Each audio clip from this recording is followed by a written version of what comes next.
Venezuela అధ్యక్షుడు Nicholas మదురోను America సైన్యం అదుపులోకి తీసుకోవడం, వెనిజులాపై దాడులు చేయడంపై ప్రపంచ దేశాల నుంచి తీవ్ర వ్యతిరేకత వ్యక్తమవుతుంది. 2026 జనవరి 3న జరిగిన ఈ పరిణామాలను అనేక దేశాలు ఖండించగా, మరికొన్ని దేశాలు దీనిని వెనిజులాలో ప్రజాస్వామ్య పునరుద్ధరణకు అవకాశంగా చూపిస్తున్నాయి. చైనా ఈ దాడిని తీవ్రంగా ఖండించింది.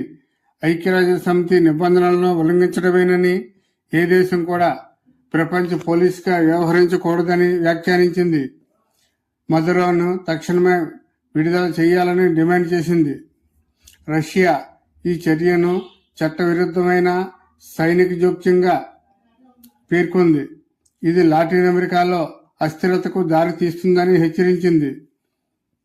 వెనిజులా సార్వభౌమాధికారంపై అమెరికా చేసిన దాడిని ఇరాన్ తీవ్రంగా తప్పుపట్టింది. ఇది అంతర్జాతీయ నిబంధనలను కాలరాయడమేనని పేర్కొంది. వెనిజులాకు అత్యంత సన్నిహితమైన మిత్రదేశమైన క్యూబా అమెరికా చర్యను సామ్రాజ్యవాద దాడిగా అభివర్ణించి మదురోకు తమ మద్దతును ప్రకటించింది. బ్రెజిల్ అధ్యక్షుడు లొలా సిల్వా ఈ దాడులను ఖండించారు. లాటిన్ అమెరికాలో శాంతికి ఇది విఘాతం కలిగిస్తుందని, చర్చల ద్వారానే పరిష్కారం సాధ్యమని పేర్కొన్నారు. కొలంబియా ఈ అంశంపై ఐక్యరాజ్యసమితి భద్రతా మండలిలో అత్యవసర సమావేశాన్ని కోరింది. మెక్సికో, దక్షిణాఫ్రికా దేశాలు కూడా అమెరికా ఏకపక్షంగా వ్యవహరించడాన్ని వ్యతిరేకించాయి. ఫ్రాన్స్, జర్మనీ, బ్రిటన్ వంటి దేశాలు మదురో పాలనను గతంలో వ్యతిరేకించినప్పటికీ అమెరికా చేసిన సైనిక దాడి చట్టబద్ధతపై సందేహాలు వ్యక్తం చేస్తున్నాయి. భారత్ ఈ విషయంలో ఆచితూచి స్పందిస్తుంది. వెనిజులాలోని భారత పౌరుల భద్రత ముఖ్యమని, సమస్యలు శాంతియుత చర్చల ద్వారా పరిష్కరించుకోవాలని సూచించింది.